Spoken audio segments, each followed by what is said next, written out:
fellows, just a few things to remind about. We now have orders for 14 Christmas puddings, so if anybody wants to add to that list, it will be closing at 2:30 today. I'll get rid of that. You'll, those that haven't ordered will be missing a treat. There's a list going around for the Halloween music night. If you do know how many tickets you want, can you please add it your name appropriately? If not, it'll come around again next week.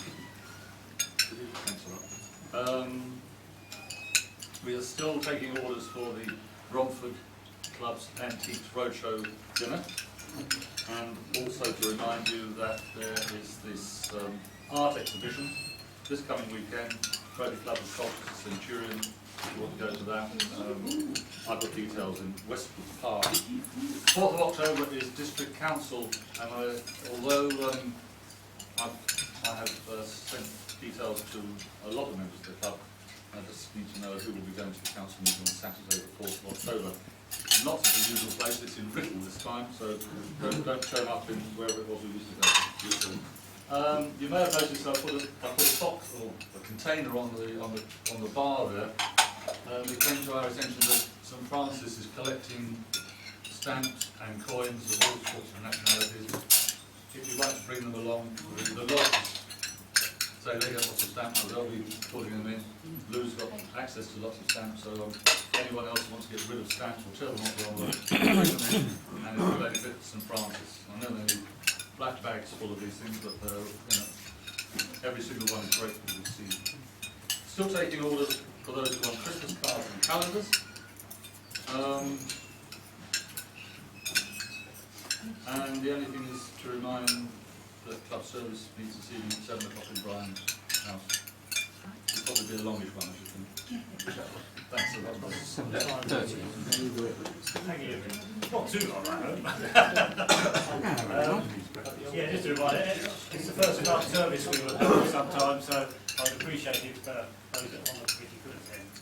Right, what was on next? Committee officers. Anybody from any committee officers wish to raise the issues? Yes. Thank you, Mr. President. It's acting President, Vice President. We've just about closed the books on our visit to Humorous, which is less than 4 weeks away now. And in short, I think there were 21 people, but now I understand that Jerry, the late Jerry, in fact, is going to make his way there by bicycle. Only one way, mind you. Whether he gets there in time to meet up with the programme, of course, only he knows. He'll be late. Jerry. They can roll over personality.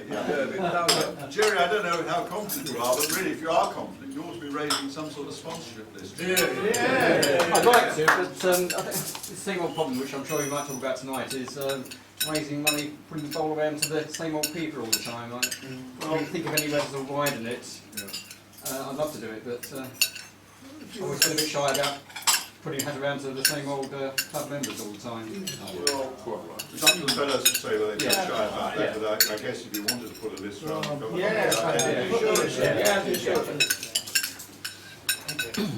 put your list around. Any other club officers or committee chairs wish to make a comment? Yes? You'll have to do a pedal load of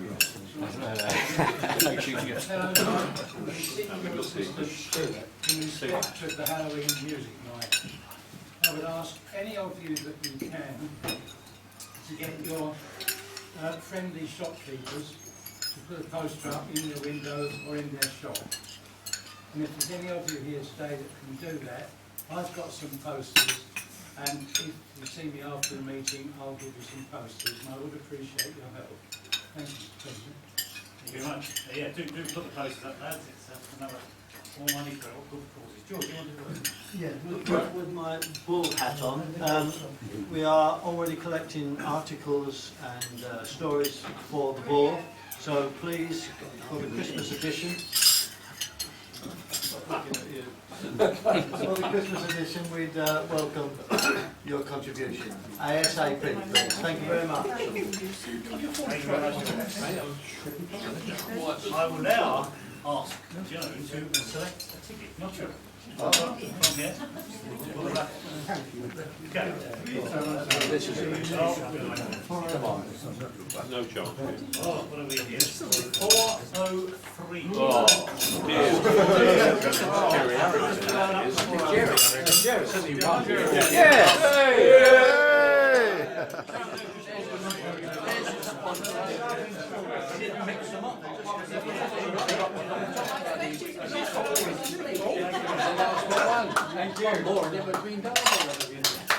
Jerry, that's your sponsor. That's your sponsor. That's so much on their time. Let's move on. That was me. Deal with that subject properly. So, can I please ask you if you would introduce yourself? It's a pleasure to introduce you, Joan Bunce, who has been training dogs for a good part of 40 years, and I'm sure she will have some interesting stories to tell you. Thank you. Can I firstly say thank you very much for inviting me. I hope I can keep you interested for a little while, and thank you very much for a lovely lunch. Really enjoyed it. I started dog training in the back end of the 60s as a youngster. My father bred a litter of puppies, and I begged and begged and begged that I could have one. And he said to me, "You can have one if you take it and you train it." Back in the 60s, dog training wasn't as it is now, as you see it on the TV and everybody's into the perfect dog and everything else. It was quite rare, but I found a good dog club and off I went.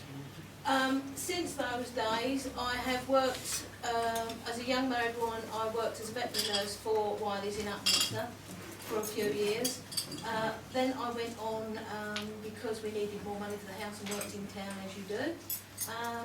Then I came back into dogs really full-time, more, not so much as a hobby, more full-time, working in the TV and film industry with some dogs. A friend of mine runs a film agency. I've worked with quite a few stars over the years with different dogs. I go sometimes and pick up people's dogs because they're the right dog for the job that's happening at the time, and handle them in film situations. I train my own dogs, which I've got 3 German Shepherds now and a Cavalier King Charles Spaniel. And my own dogs are trained very similarly to a police dog standard. They are all what we call full man work dogs, which means if necessary, and I can only do it as a sport, they will attack if they're told to. My dogs attack purely for fun because they've never been hurt. Unlike a police dog who goes out on the street and he never knows what he's going to get hit with, and eventually the dog gets quite sharp, and if you threaten him you're going to get quite a bite. That's some of the things I do with my own dogs. I also take part, I know you're a great organisation for raising funds for charity. I take part in a thing yearly called a canine biathlon. But my years are running out because I'm getting older and it's getting harder. And it's a 3-mile course where the dog has to do some jumps. The dog and I both have to swim the River Waveney up in Norfolk. Get out the other side, we run across, then they make us go down. The river swims fine, but then they make us go down this horrible muddy ditch. And if there wasn't a rope attached at the top, I'd never get out of it. You know, these big tall guys can hang on the top, I can't reach. And they raise money for all sorts of charities up there, their local hospitals and things like that. So that's a good cause. And I've always worked with dogs in things raising money. We've got people to do sorts of things and buy guide dogs for the blind, give them money. And we also put some money into the Old Church Hospital some years ago when they were having trouble getting money for the scanner, so we put some money into that. Just by getting friends and everybody, you know, like you say, it's hard to get sponsorship, but you know, we get them out with their dogs and everybody will get involved generally. On average, 75% of the population like furry creatures. There are people that don't, but you can't. I don't like bees, so I understand if people don't like dogs, that's their choice. Going on to dog training and handling, what I do for a living, I run dog classes. I also go out and work with people that have got difficult dogs. I don't know if any of you watch the dog training programs on the TV. There's one at the moment, a guy in America called Caesar Milan, and I do somewhat similar things. I go to people's homes if they've got a dog that's aggressive or scared or whatever, and try and help them through the situation they've got with their dog. Half of the problem with people with their dogs at home is they don't put enough thought into the dog they buy, and then they have the dog at home and they treat it like a little human being. And dogs don't understand that. And these little human beings, at a year and 18 months old, are biting, snapping, running away, causing all sorts of hell in the house. Tuesday, I went to a couple in Dagenham, elderly couple, got this dear little Westie, making their lives an absolute nightmare. And the lady said to me, I can't understand. We give him everything he wants. We love him so much. And he was an absolute spoilt little brat. You put your hand down to him and he went, gunk. So I put a lead on him and I went to stroke him, and then when he went to bite my hand, I very firmly lifted him up and asked him what he thought he was doing. And he was like, nobody's ever said that to me before. And they couldn't believe, within 10 minutes of being in the house, the guy said, it's a different dog. I said, no, it's a different person, but when I go, he will be the same dog. You've got to carry this on. And it is sad when people get the wrong dog and they have it for a year and then they decide that for whatever reason they can't keep him because he's become too strong for them. Again, another incident, I've been out to a Ridgeback recently.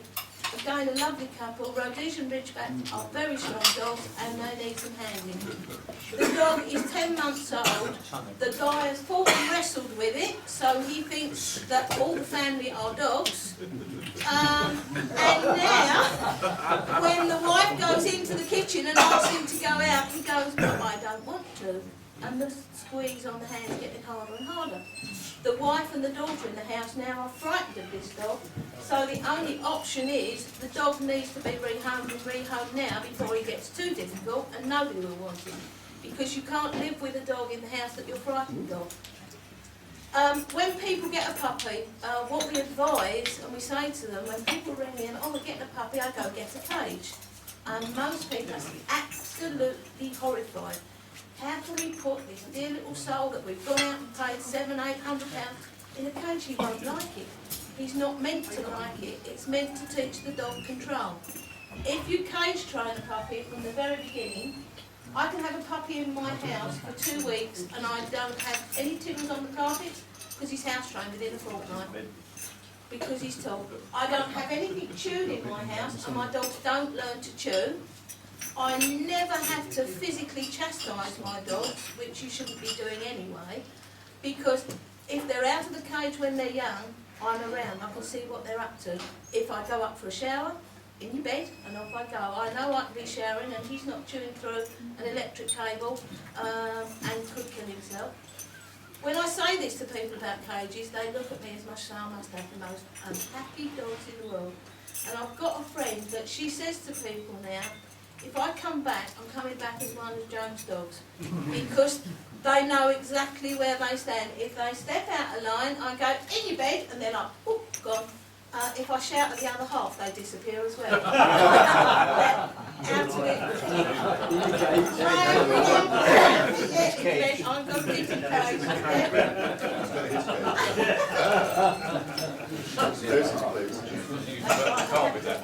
The other thing that we try and promote to people is being responsible with your dog.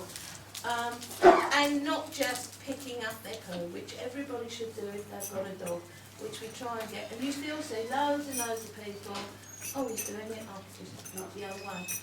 And then the other scenario, which in a way I think is worse, they pick it up, they bag it, and they dump it on the floor.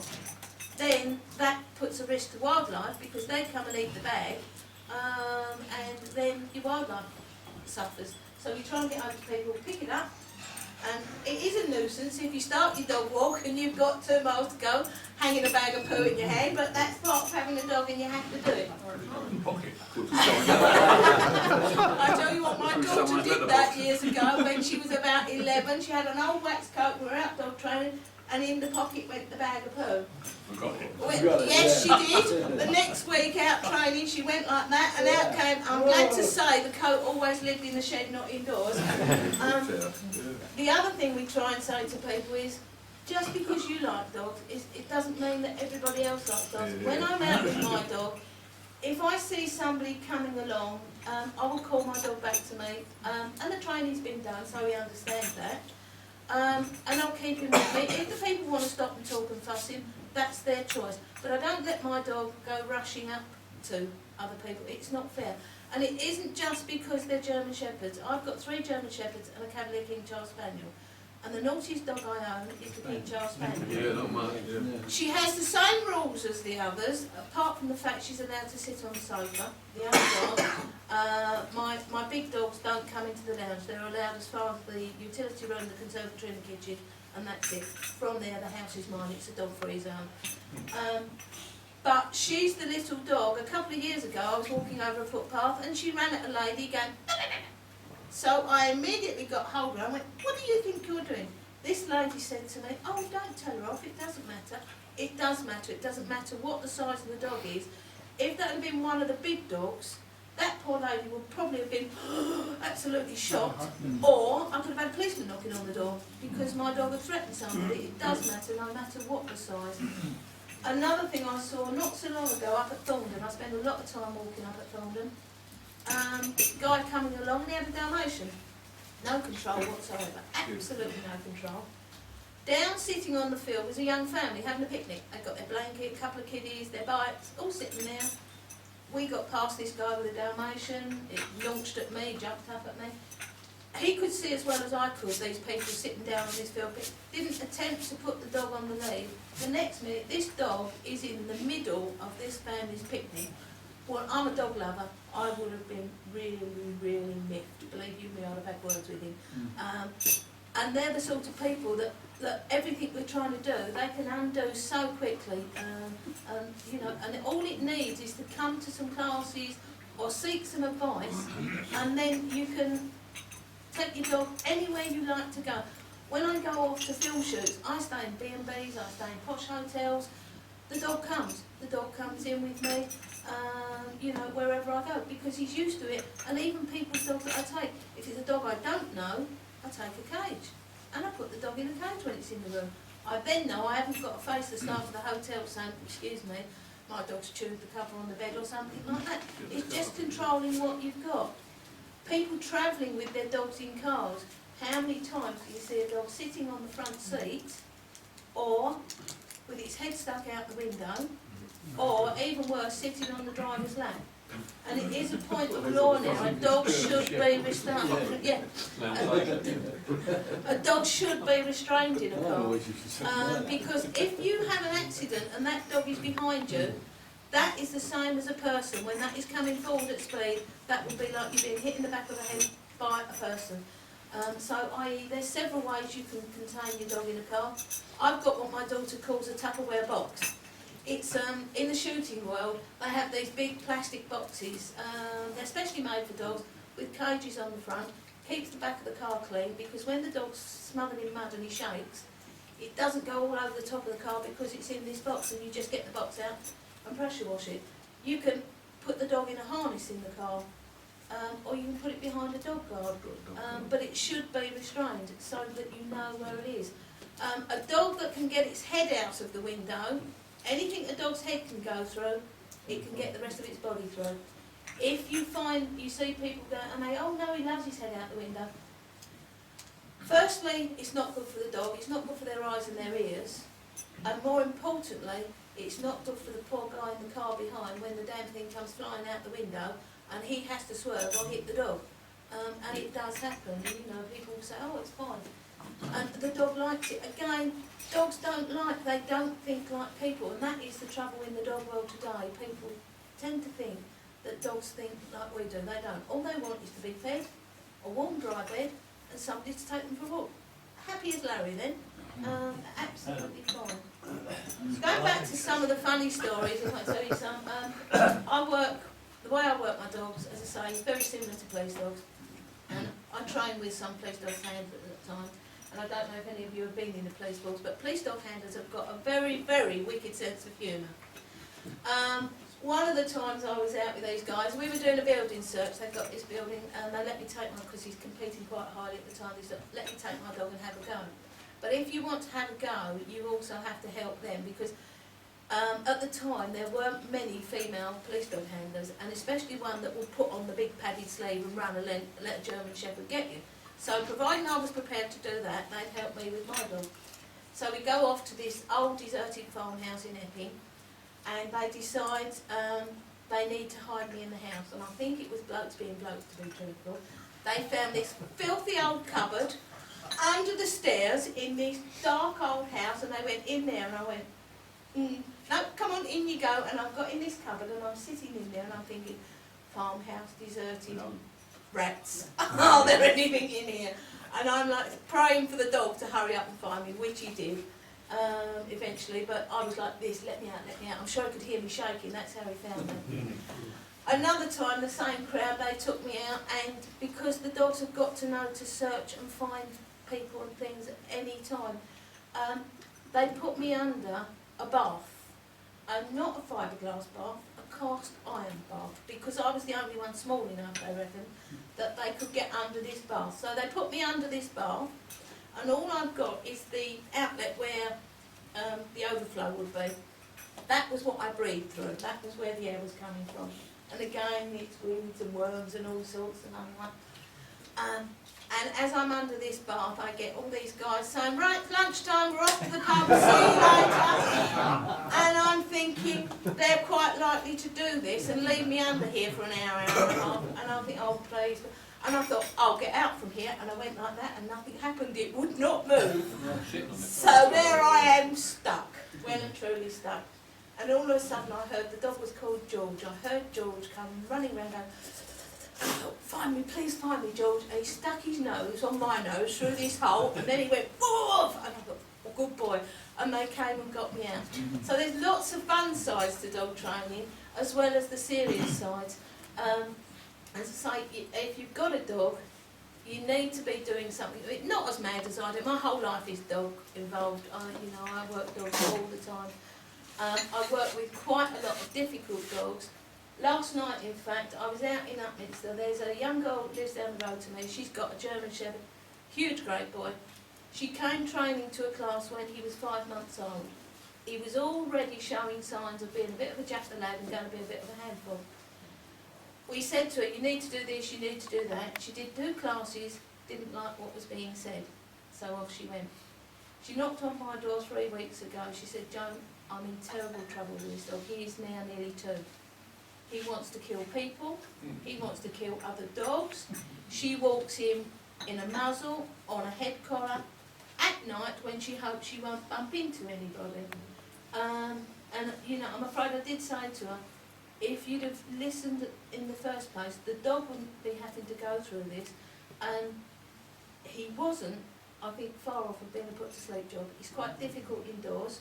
I personally wouldn't like to live next door to him, how he was. We have done 3 lessons, and unfortunately, and I don't advocate whacking and beating dogs, but unfortunately with this dog, what the treatment he has had to have is, he's got to be more concerned about what the owner is going to do than killing something else. He has had 3 very hard slaps on his rump with a leather lead when he's jumped in the air at another dog. And he is now looking at me and her when he sees another dog. He's not thinking kill, he's thinking, ooh. And had she listened in the first place, the dog wouldn't have had to have the smack bottom, which he's needed.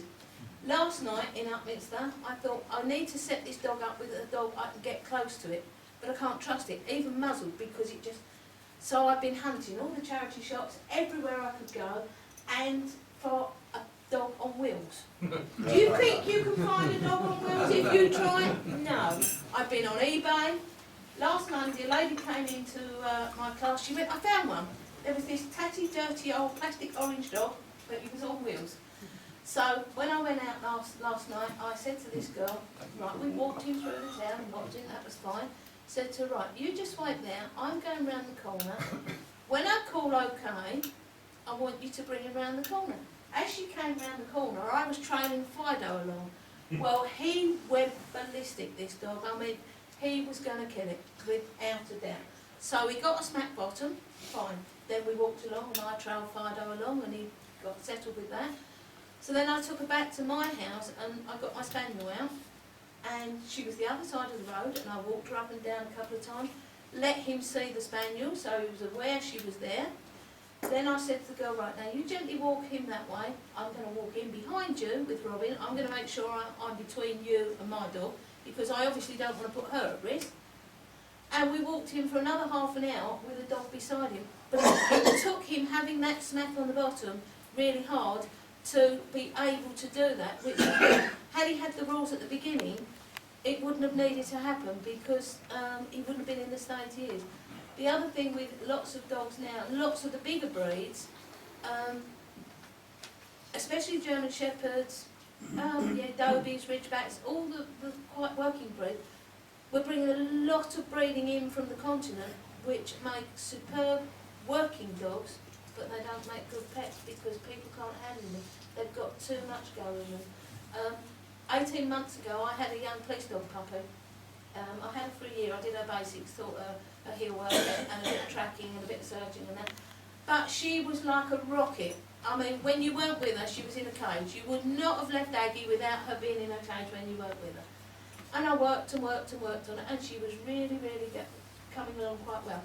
Just before she went back, I had an incident, and it made me go, ooh, as it happened, because everything she saw that moved, she wanted to chase, which is what working dog handlers want. And I was out on a field, and I really worked on recalls and stopping her chasing, and I threw her ball that way, and as I threw her ball, she's running that way. A man came hurtling round a corner on a bike that way, so they were going to meet, and I thought, oh my God, what's going to happen here? So I went absolutely ballistic, went screaming, the other way. She span round and came straight back, which said the training was working, you know, and you never know with dogs when you're out what situation you're going to be put in. You know, I was out with this naughty shepherd last night. He's muzzled, 2 handlers with him. There's a couple coming along the road with a toddler. The toddler is heading straight to the dog. Mum and Dad aren't doing anything at all. So I just stepped forward to the little one and said, no, don't touch this one, he's not nice. He can't cope with you. And then Mum said, oh, come on, he'll be all right later. But wasn't at all concerned that this dog is all muzzled up and going to let the little one walk straight into him. And you can never, never account for what people are going to do when you're out and about. One of my pet hates, and it's not easy, is when you're out in the park and you get the guy in the park, he's got the dog and his dog's running around, galloping around, and you're working with a dog on a lead. A dog that's on a lead is generally on the lead for a reason. I.e. it's not sociable with people, it's not sociable with dogs or whatever. And you get the dog come galloping over and the owner going, oh, he's fine. And you go, yeah, but this one's not. Why do you think he's on a lead? You know, and, you know, it is very hard when you've got a puppy, teaching the puppy to come back. We all have to try them at some stage. What I like to do is I like to meet somebody in the park and say to them, excuse me, can I let my puppy run with yours? Then you know your dog's not going to get bitten, so you're not going to give it issues in later life. And it's not going to cause the other owner any problems. If you meet first and talk, then if the dogs are sociable, let them play. If they're not, nobody's upset. And you get so many of these, when I'm out walking, I hear people shouting at other people, oh, your dog's done this and that. Well, it's not worth shouting about. Go home and train it not to do it. You know, it's a bit like arguing over your children. If your child's doing something wrong, be honest and say, well, what can I do to sort it out? How can I work it out of that so it isn't doing it? And with time, it does get there. And all dogs generally need reminding sometimes, you know, that they have to listen when you say. People take their dogs to the park. What they do is they let the dog off. They stand in the park and Fido's herring across the park at 200 miles an hour. And they're going, Fido, come! Fido, come! And he's still going that way. So Fido come to that dog means Fido run as fast as you can in that direction. Instead of taking him out into the park and on the lead, letting him go forward, then pulling him gently and saying to him, Fido, come, praise him when he gets there, you've taught him what the word means. I teach something in class. It's lovely for Labradors, poor thing. I love it when I've got a Labrador in the class. Because Labradors are so greedy. You know, they are such greedy dogs. I have a big pot of sausages. New handlers in the class with their puppies that are all over the show. I'm going to put this sausage in front of your dog's nose. It's my sausage, I want it back. The dog's not allowed to eat it. Or you see these people with Labradors and the legs going like this and the leads are going like that. The theory behind that is teaching the dog the word leave. again, like recalling a dog, people wait till the dog's about to take something off a plate on the table and they shout, "Leave it!" Dog hasn't got a clue what the word means. If you teach it what the word means to start with, then when you need to use the word, he knows what it is. It causes great fun in classes because obviously some of these young dogs get the sausage and I pretend to be really angry. "Oh, what am I going to do now? The dog's had my bloody sausage," and I go, and all the others are like, but it gets the people to go home and practice. And then people say to me when I go into their houses, "How is it you stop a dog," obviously we're talking about bigger dogs at this stage, with kitchen units, stealing? Well, if you've taught it leave on the floor, you then put that piece of sausage on the side of your unit. Leave it. That's mine. Oh, you take it away. When you take the sausage away, you never say to the dog after that, "There you go." Because if you give it to him, it's like taking a kiddie in a sweet shop. It's having a tantrum, "I want this," and you've decided today's a no sweet day, you're not having a tantrum, and you get fed up with it. Oh, have a pound's worth, 50 pence, whatever. And that's the same with dogs. Dogs that get on furniture, people get really irate, their dog's on the furniture when it comes in from the garden wet. On a day like today, they don't mind. The dog doesn't really understand. Dogs can or they can't. If you don't want your dog on your sofa when it's smothered in mud, it doesn't get on the sofa at all. And it is basically as simple as that. And dog training it's a lovely hobby, but in a way, it's really quite boring because all it is you repeating things. If you do something often enough, the dog will do it. I teach my dogs tricks. My dogs weave in and out my legs. I can be walking along and I can shout out to my dog middle and a head will pop up through there and he'll shoot. But it's only because I've done it and I've done it and I've done it. I teach them to roll over. I just lay them on their side and then I just roll their legs over and I go to them roll. And they roll when they're told. Another funny story I had with a film job, they wanted a dog that could die. Well, I got this German Shepherd that would roll over and over and over. Once you said to him roll, it became his party piece. And he would just roll forever until you threw his ball, which would break it out of him. They phoned me up, "We want this dog that can die." So I said, "Well, he'll roll over. How long have I got?" "A week." Because I needed to stop the roll. So, okay, we'll do it. So one of the producers came down to have a look at him.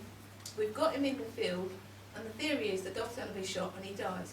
So we've gone bang, and he's already an actor. He's gone. We got the job, and I earned quite nicely out of it, so I didn't mind it. But it's just about the character of the dog, and people think you can only train big dogs. Little dogs are as smart as big dogs, it's just people don't treat them like they're smart. People treat them like they're pooches, and they act like they're pooches. I cuddle all my dogs, the big ones as well. The big ones don't get on my lap because it's not big enough, but I'll give them a cuddle. When I'm out working with my dogs, the young dog I've got now, he's a 5-year-old, because he's been a bit quiet and he's not going. He's a dog I actually let jump up to me because when I want him to go and attack somebody, he's not really made for the job. I don't know what he is. He's not really a German Shepherd in between his ears. So, but to bring his confidence on, I let him jump at me. But then I say to people in classes, "Don't do that with yours." And it's like, and then you have to explain why you're doing what you're doing. And this particular dog, I'd always said, if push comes to shove, I don't think it protects me. And my husband said, "Oh, of course he would, of course he would." I was on a training day last year, and we got this little guy comes down from Northumberland, and he can run like a rabbit. The dog has to chase him, find him, bark at him. I have to go up to him, exactly like a police officer would, sit the dog in front of him. The dog mustn't touch him, he's just got to sit there. I search him, escort him away. And all we're doing is we're playing policeman really. And he, being the criminal, tries to escape or attack me. He hadn't told me he was going to do this, and I've got this particular dog. So we're walking along, and I'm behind him with the dog at heel, telling him to walk that way. And all of a sudden, the monster turned round, ran at me screaming, grabbed me, threw me on the floor, and my dog went, "Oh, that was all right. I like that." And this is a big, dark, fearsome-looking German Shepherd. "Oh, what are you doing with my arm?" So it's just the temperament of the dog. It's just him. He's a lovely dog to have out and about. He's good in the park. The only thing I have to watch him is he does like a football. And if kids are playing football, I have to make sure he stays beside me because he would be in there playing football and the ball would have a hole in it in 2 minutes. And as a youngster, I used to have a dog when I had my first dog when I was 12. And he cost me 3 weeks pocket money on footballs that he popped in the park, and I had to take the kids home and give them my pocket money to buy a new football in those days. So, you know, different things. Yeah, so my time's up, I'm afraid. I hope it was interesting, and thank you.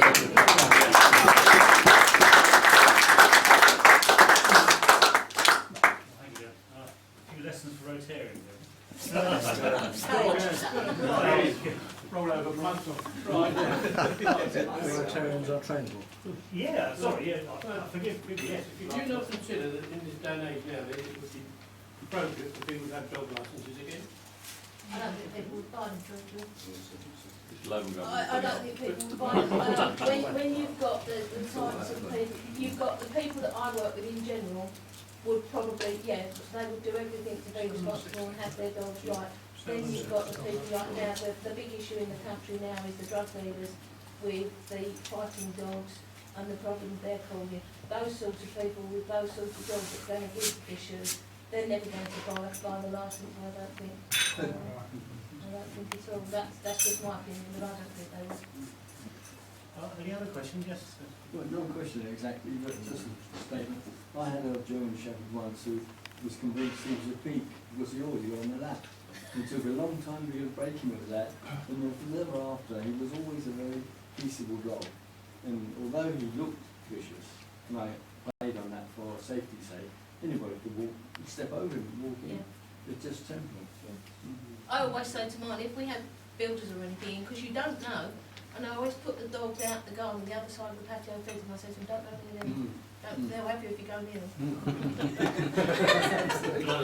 Looks good.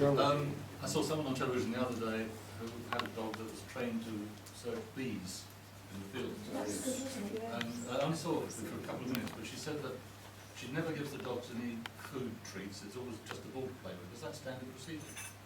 If you can get the dog really, really time motivated, yeah, that is a much better one. And with the dog using its nose like that, it's like us, when we eat, we get the flavours in your mouth and up the back of your throat and that. So it's far better with the dog that's using its nose if it's not got anything like that, yeah, no, it is. We all try and get our dogs absolutely balmy on the tennis balls. Any other questions? Okay. Perhaps I could ask John to come back. Yes, thank you, Mr. President. But He's an old dog.